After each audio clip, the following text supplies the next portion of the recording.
Well, so we've referenced, I think there's a learning curve. So when I have young value guys present ideas to me, I'll see some of the same attributes that I once found attractive. So, they'll show me a cash-rich business and not really appreciate the secular headwinds that business is really up against, and the absence of really any interested competitors in buying them. They'd rather just see them kind of die and pick off their clients. So you kind of see that. You see, I think a perennial problem is, and again, it's just the way we live. I think still leverage is underappreciated for what it can do. We know this personally in a recent investment we made this year in an oil and gas company that has a ton of assets, had a small amount of bridge financing that we thought is easily financed. $60 million.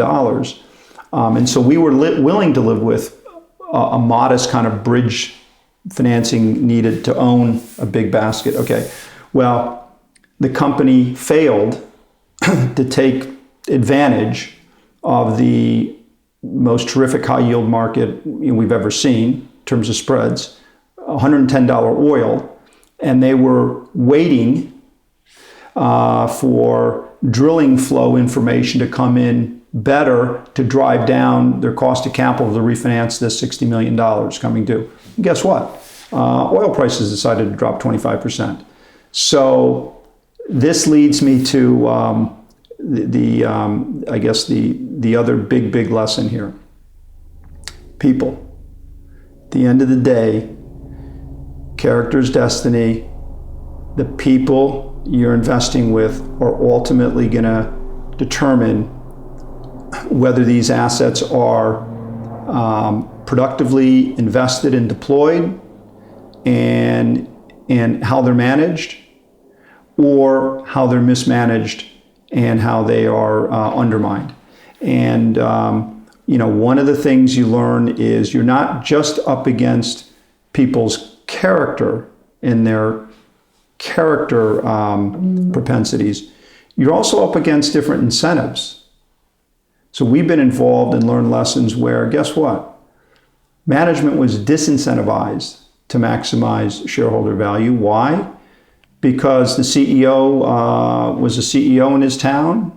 He liked, having that kind of title over his head. He had no interest in shareholder value. He had an interest in maximizing his salary, his benefits.